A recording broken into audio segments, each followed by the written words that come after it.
Greetings, welcome to Consider the Alternative, a Course in Miracles channel. Today we're on Lesson 151, All Things Are Echoes of the Voice for God, and from the text, Chapter 18, Section 6, Beyond the Body. There is nothing outside you. That is what you must ultimately learn, for it is the realization that the kingdom of heaven is restored to you. For God created only this, and he did not depart from it, nor leave it separate from himself. The kingdom of heaven is the dwelling place of the Son of God, who left not his Father, and dwells not apart from him. Heaven is not a place nor a condition. It is merely an awareness of perfect oneness and the knowledge that there is nothing else, nothing outside this oneness, and nothing else within. What could God give but the knowledge of himself? What else is there to give? The belief that you could give and get something else, something outside yourself, has cost you the awareness of heaven and of your identity. And you have done a stranger thing than you yet realize. You have displaced your guilt to your body from your mind. Yet a body cannot be guilty, for it can do nothing of itself. You who think you hate your body deceive yourself. You hate your mind, for guilt has entered into it, and it would remain separate from your brothers, which it cannot do. Minds are joined, bodies are not. Only by assigning the mind the properties of the body does the separation seem to be possible. And it is mind that seems to be fragmented and private and alone. Its guilt, which keeps it separate, its guilt, which keeps it separate, is projected to the body, which suffers and dies because it is attacked to hold the separation in the mind and let it know its identity. Mind cannot attack, but it can make fantasies and direct the body to act them out. Yet it is never what the body does that seems to satisfy. Unless the mind believes the body is actually acting out its fantasies, it will attack the body by increasing the projection of its guilt upon it. In this, the mind is clearly delusional. It cannot attack, but it maintains it can, and uses what it does to hurt the body to prove it can. The mind cannot attack, but it can deceive itself. And this is all it does when it believes it has attacked the body. It can project its guilt, but it will not lose it through projection. And though it clearly can misperceive the function of the body, it cannot change its function from what the Holy Spirit establishes it to be. The body was not made by love, yet love does not condemn it and can use it lovingly, respecting what the Son of God has made and using it to save him from illusions. Would you not have the instruments of separation reinterpreted as a means for salvation and used for purposes of love? Would you not welcome and support the shift from fantasies of vengeance to release from them? Your perception of the body can clearly be sick, but project not this upon the body, for your wish to make destructive what cannot destroy can have no real effect at all. What God created is only what he would have it be, being his will. You cannot make his will destructive.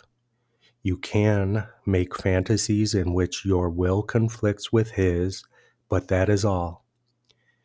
It is insane to use the body as the scapegoat for guilt, directing its attack and blaming it for what you wished it to do. It is impossible to act out fantasies, for it is still the fantasies you want, and they have nothing to do with what the body does. It does not dream of them, and they but make it a liability where it could be an asset. For fantasies have made your body your enemy, weak, vulnerable, and treacherous, worthy of the hate that you invest in it. How has this served you?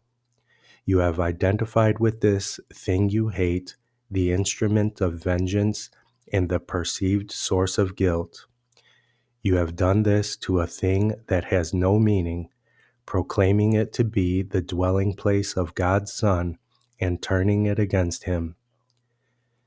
This is the host of God that you have made, and neither God nor his most holy Son can enter an abode that harbors hate and where you have sown the seeds of vengeance, violence, and death.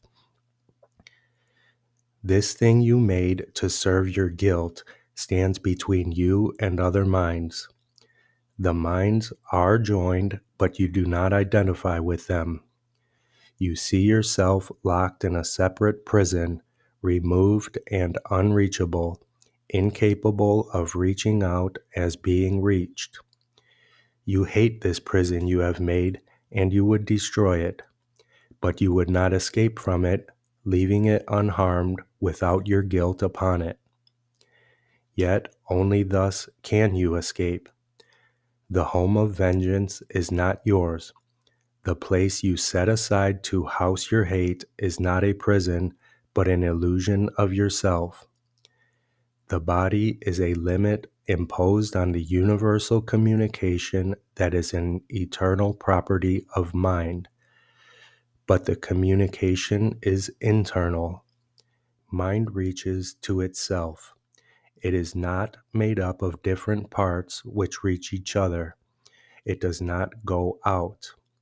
Within itself, it has no limits, and there is nothing outside it. It encompasses everything. It encompasses you entirely, you within it, and it within you. There is nothing else, anywhere or ever. The body is outside you, and but seems to surround you, shutting you off from others and keeping you apart from them, and them from you. It is not there. There is no barrier between God and his Son, nor can his Son be separated from himself except in illusions. This is not his reality, though he believes it is. Yet this could only be if God were wrong. God would have had to create differently and to have separated himself from his Son to make this possible. He would have had to create different things and to establish different orders of reality, only to make some of which were love. Yet love must be forever like itself, changeless forever, and forever without alternative. And so it is. You cannot put a barrier around yourself because God placed none between himself and you. You can stretch out your hand and reach to heaven. You whose hand is joined with your brother's have begun to reach beyond the body, but not outside yourself, to reach your shared identity together. Could this be outside you, where God is not? Is he a body, and did he create you as he is not, and where he cannot be? You are surrounded only by him. What limits can there be? What limits can there be on you whom he encompasses? Everyone has experienced what he would call a sense of being transported beyond himself. This feeling of liberation far exceeds the dream of freedom sometimes hoped for in special relationships. It is a sense of actual escape from limitations. If you would consider what this transportation really entails, You will realize that it is a sudden unawareness of the body and a joining of yourself and something else in which your mind enlarges to encompass it. It becomes part of you as you unite with it, and both become whole as neither is perceived as separate. What really happens is that you have given up the illusion of a limited awareness and lost your fear of union. The love that instantly replaces it extends to what has freed you and unites with it. And while this lasts, you are not uncertain of your identity and would not limit it. You have escaped from fear to peace, asking no questions of reality, but merely accepting it. You have accepted this instead of the body and have let yourself be one with something beyond it, simply by not letting your mind be limited by it. This can occur regardless of the physical distance that seems to be between you and what you join, of your respective positions in space, and of your differences in size and seeming quality. Time is not relevant. It can occur with something past, present, or anticipated. The something can be anything and anywhere: a sound, a sight, a thought, a memory, and even a general idea without specific reference. Yet, in every case, you join it without reservation because you love it and would be with it. And so you rush to meet it, letting your limits melt away, suspending all the laws your body obeys, and gently setting them aside. There is no violence at all in this escape. The body is not attacked, but simply properly perceived. It does not limit you merely because you would not have it so. You are not really lifted out of it. It cannot contain you.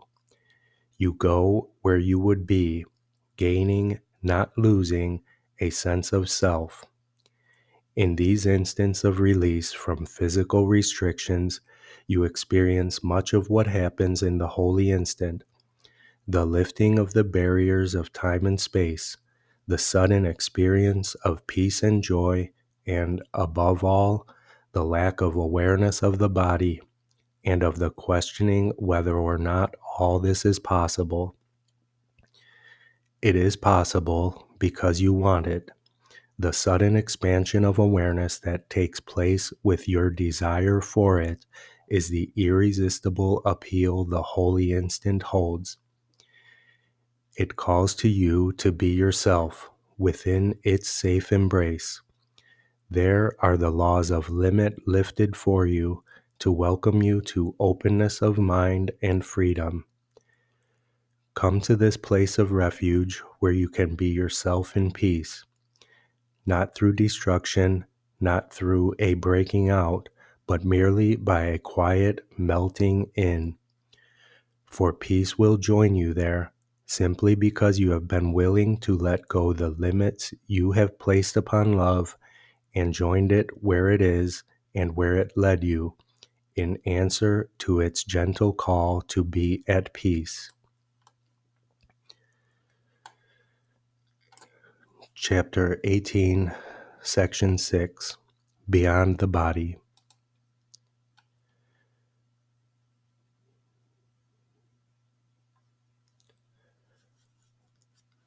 Lesson 151. All things are echoes of the voice for God.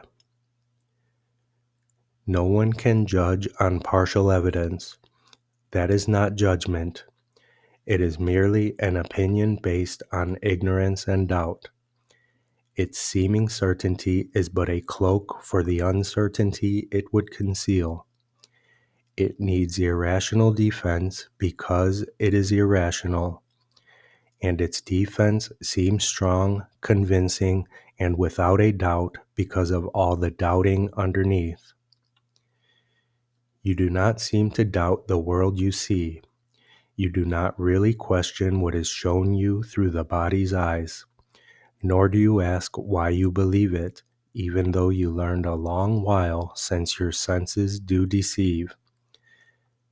That you believe them to the last detail which they report is even stranger when you pause to recollect how frequently they have been faulty witnesses indeed.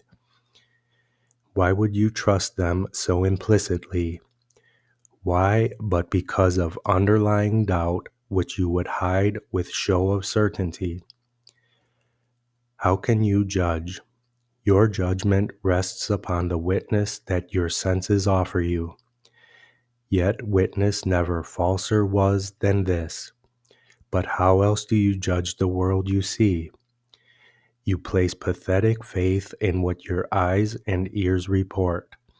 You think your fingers touch reality and close upon the truth. This is awareness that you understand and think more real than what is witnessed to by the eternal voice for God Himself. Can this be judgment? You have often been urged to refrain from judging, not because it is a right to be withheld from you. You cannot judge. You merely can believe the ego's judgments, all of which are false. It guides your senses carefully to prove how weak you are, how helpless and afraid, how apprehensive of just punishment, how black with sin, how wretched in your guilt. This thing it speaks of and would yet defend, it tells you is yourself, and you believe that this is so with stubborn certainty.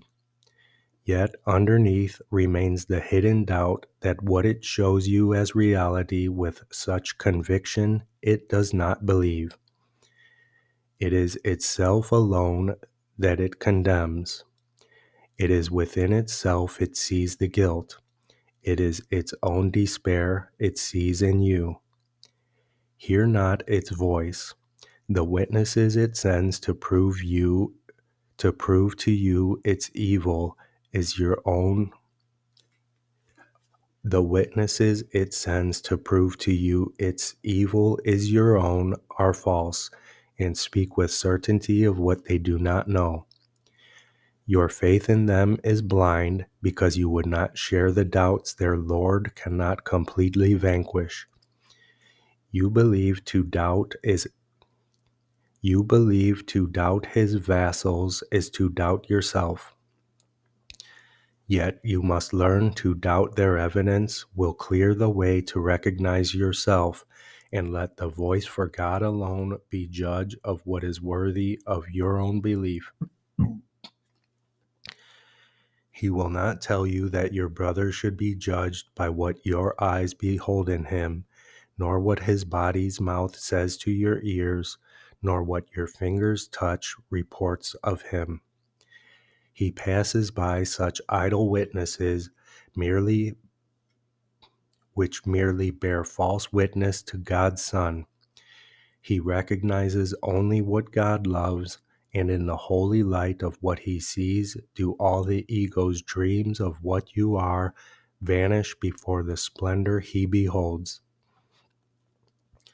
Let him be judge of what you are, for he has certainty in which there is no doubt, because it rests on certainty so great that doubt is meaningless before its face.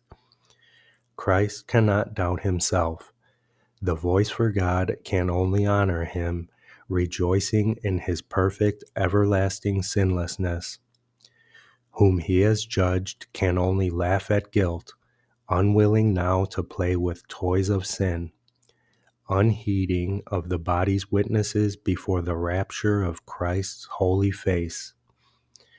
And thus he judges you. Accept his word for what you are, for he bears witness to your beautiful creation and the mind whose thought created your reality. What can the body mean to him who knows the glory of the Father and the Son? What whispers of the ego can he hear? What could convince him that your sins are real? Let him be judge as well of everything that seems to happen to you in this world. His lessons will enable you to bridge the gap between illusions and the truth.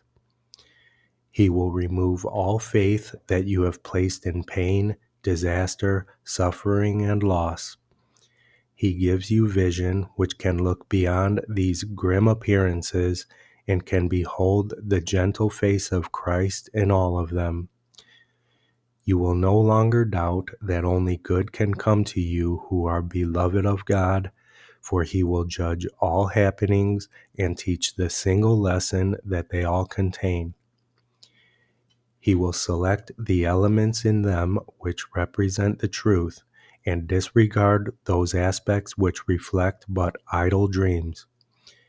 And he will reinterpret all you see and all occurrences, each circumstance and every happening that seems to touch you in any way from his one frame of reference, wholly unified and sure. And you will see the love beyond the hate, the constancy in change, the pure in sin, and only heaven's blessing on the world. Such is your resurrection, for your life is not a part of anything you see.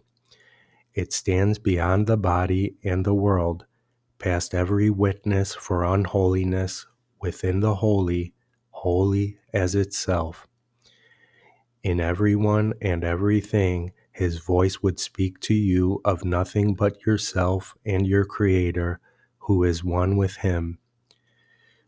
So will you see the holy face of Christ in everything, and hear in everything no sound except the echo of God's voice. We practice wordlessly today, except at the beginning of the time we spend with God. We introduce these times with but a single, slow repeating of the thought with which the day begins, and then we watch our thoughts, appealing silently to him who sees the elements of truth in them. Let him evaluate each thought that comes to mind, remove the elements of dreams, and give them back again as clean ideas that do not contradict the will of God. Give him your thoughts, and he will give them back as miracles which joyously proclaim the wholeness and the happiness God wills his Son as proof of his eternal love.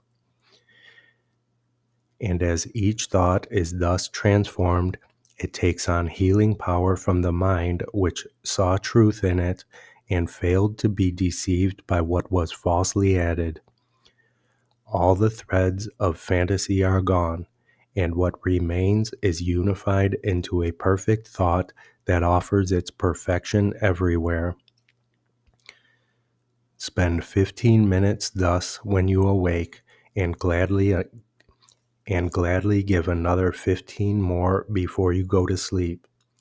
Your ministry begins as all your thoughts are purified. So are you taught to teach the Son of God the holy lesson of his sanctity. No one can fail to listen when you hear the voice for God give honor to his Son, and everyone will share the thoughts with you which he has retranslated in your mind. Such is your Eastertide, and so you lay the gift of snow-white lilies on the world, replacing witnesses to sin and death. Through your transfiguration is the world redeemed and joyfully released from guilt. Now do we lift our resurrected minds in gladness and in gratitude to him who has restored our sanity to us. And we will hourly remember him who is salvation and deliverance. As we give thanks, the world unites with us and happily accepts our holy thoughts, which heaven has corrected and made pure. Now has our ministry begun at last, to carry round the world the joyous news that truth has no illusions, and the peace of God through us belongs to everyone.